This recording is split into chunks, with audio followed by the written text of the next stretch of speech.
Hey everyone, Crow back again, and this is Full Void, the only game for the Evercade as of this recording to be released as a single game cartridge. So one has to wonder, is there anything really that special about this game? Every Evercade cartridge retails for about the same price, between $20 and $25 US, so Full Void really costs at least twice as much as any other game on the Evercade. But if we look at this another way, Full Void was released digitally on most, if not all, modern platforms for $14.99 US, although as I'm saying this, it's currently on sale for $8.99 on Steam. But besides that point, as far as I know, this is the only physical edition of the game out there at the moment, and if somebody like Limited Run or Special Reserve decided to do a physical release of their own for the Switch or PlayStation, they would probably charge more for it. And it's not like Full Void is an old game. It was released on the Evercade in November of 2023, only a few months after it was released digitally. But regardless of all that, since this is a single game cart, it's gonna seem pretty strange if this isn't the best game on the Evercade. Spoilers, it's not, but it's still pretty good. So what do we get with this? Well, like all Evercade carts, this comes in a clamshell case with a full color manual, a pretty beefy one at that, with around 40 pages, and a 6-page prologue, which is basically a comic which explains the game's story, which is pretty necessary reading if you want to understand it. I'll get back to this later in the video. But as a first, Blaze also had released a special edition version in limited quantities, and this included a clamshell case with an alternate design. The game cartridge itself was a light blue instead of white, and it contained the same manual and prologue as the regular version. But there were a few other extras included as well, like this mini art book, this sticker sheet, and a double-sided mini poster, which, along with the clamshell case, would all be contained in this extra outer slipcover. Now here's my mini gripe about this. I usually buy my Evercade stuff from Video Games Plus, primarily because there's no PEGI or ESRB stamp on the cover art when I get it from there. And I bought my Full Void Special Edition from there as well. But I guess they never printed up graphics without the PEGI stamp for this edition because here it is. Now, it's a minor thing, but you can't tell me that this green splotch doesn't detract from the design of the slipcover. But that's an argument for another day. For the rest of the video, I'm going to talk about the game itself, which I did play on my Evercade VS with my Mayflash F500 arcade stick. Now, Full Void fits into a few game genres, so the best category I could put this in is as an action-adventure platformer puzzle game. It was developed by Out of the Bit, a small indie developer based in London, UK, and development of this game took place over 2 years, starting just after the COVID lockdowns in 2020. And the game really does reflect on this point in time. One thing to note is that they also did the native port of this game to the Evercade, meaning it's not running through an emulator. This also means you can't bring up the Evercade menu during the game, use save states, or reassign buttons for the game. Now, according to any brief description blurb you'd read about this game, including the back of the Evercade's game box, you're a teenager on the run from a rogue AI in a dystopian future where only the children are still free. However, if you read the included prologue comic, you'd find out that what had happened is that an AI was created to solve the world's biggest problems. But politicians used this AI to create a next generation AI, which then determined that humans were the world's biggest problem, and then trapped everyone in a virtual world. Except it didn't account for the fact that it couldn't control the minds of children. At least not just yet. So the children ran and hid, some were captured, you were not. So now you've decided to stop this AI before it's too late. Now, from what I read, this game received inspiration from Another World and Prince of Persia. Prince of Persia, I can definitely see that in the fluid animation and in the platforming, and really just the way the game plays in general. The Another World influence seems to be in the cutscenes and death animations. Now, not all deaths result in a special death animation, but there are quite a few of them, from getting attacked from robots or dogs, or drowning or burning, or falling or getting electrocuted. But what's not really mentioned anywhere are the puzzles. And yes, there are some puzzles that involve platforming, but scattered around the game are these terminals your character can hack into, And you'll either be put in this little game where you have to hit the button at the right time, or you'll have to program a series of inputs in order to control a robot or other machinery to perform an objective for you. You'll start out hacking random AI robots, but early in the game you'll acquire your own personal robot, which you'll always have with you. Now these programming sequences really aren't that complicated, and there's never any real consequence for getting a sequence wrong. You'll just have to keep trying until you get it right. Controls for the game are actually pretty straightforward as well. There's a button for jumping and an action button, and that's pretty much it. Though the action button is really just an interaction button because you can't really take direct action against the AI robots. You can only really run from them.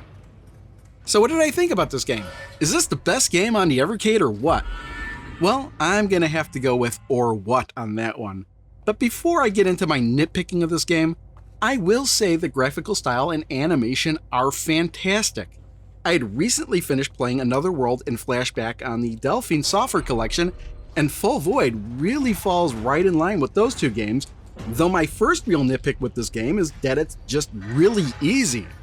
It's easier than Another World and way easier than Flashback.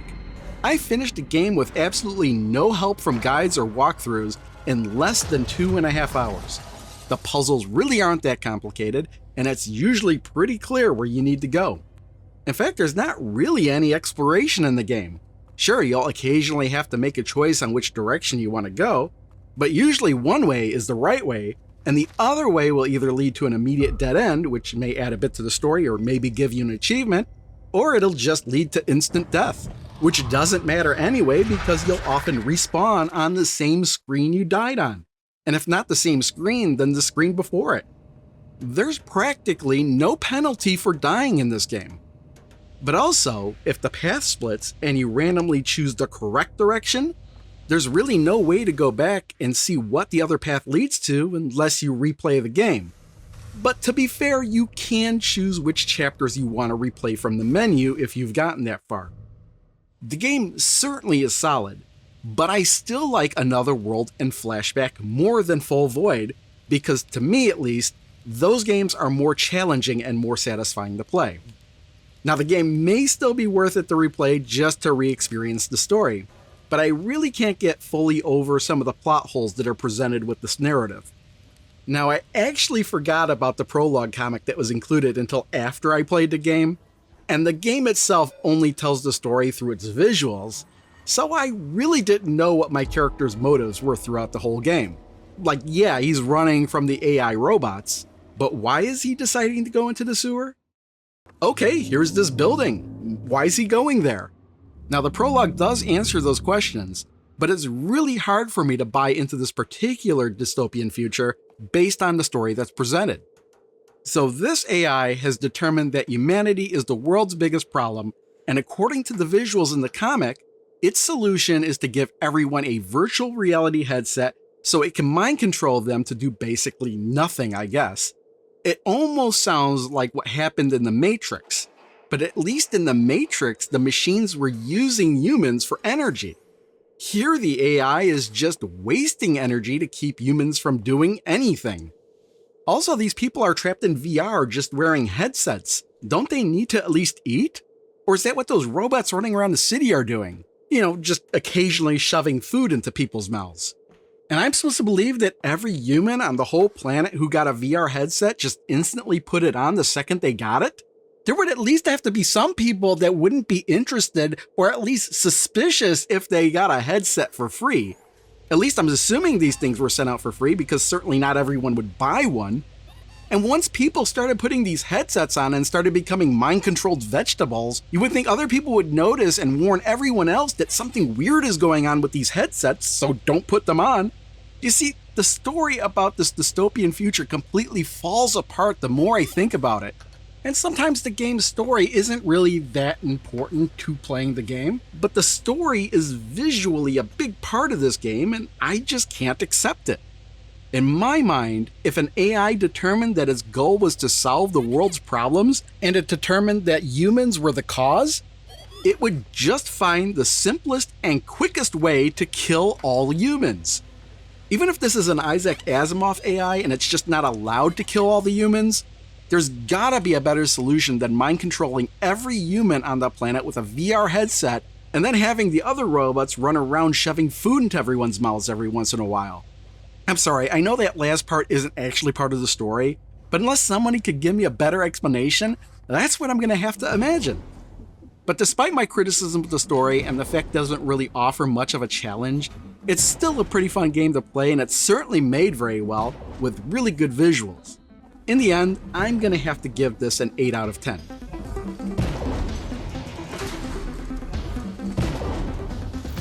But now comes the hard part. I've got to rank this single game Evercade cartridge against all the other Evercade cartridges I've previously looked at, and the fact there's only one game on this cartridge, to which I gave an 8, means that I have no choice but to put this at the bottom of the D+ rank. Now don't get me wrong, Full Void is certainly not a bad game, but this ranking system I have here was built around game collections, and even if I had given Full Void a 10 out of 10, the highest rank it could have gotten would have been an A, because in order to get an A+ or an S rank, there would have had to have been at least one other game included that ranked as a 9 or higher. But as it is, looking at all the other collections I've ranked higher than Full Void, I can definitely pull out one game in each of those collections I liked more. So on the surface, I'm kind of disappointed I had to give this cartridge a D+, but the more I look at it, the more confident I am that this is the right place for it. So that'll wrap it up for Full Void. Next up, I'm going to be looking at the Home Computer Heroes Collection 1. This is like the Indie Heroes collections, although all of these games are for computers instead of consoles. So we're going to get games for the C64, the Amiga, and the MSX2, which actually is the first time we're seeing MSX2 games on the Evercade. So these 7 games included, and these are all homebrews. They're actually all fairly recent. We're getting Planet X2, Attack of the Petsky Robots, Farming Simulator C64 edition. And the interesting thing is this actually included a code for Steam that was for Farming Simulator on Steam, so you're actually getting a bonus game, although I don't know if the plan is to always include that code or if that'll just stop eventually. It's not even advertised on the collection anywhere. Then we got the Sword of Iana, Citadel Remonstered, Tanks Fury, and Bridge Strike. So this will be interesting. I don't know, some of these games I'm not that interested in, but we'll give them a go and see how I like them. So that'll be next time. See you then.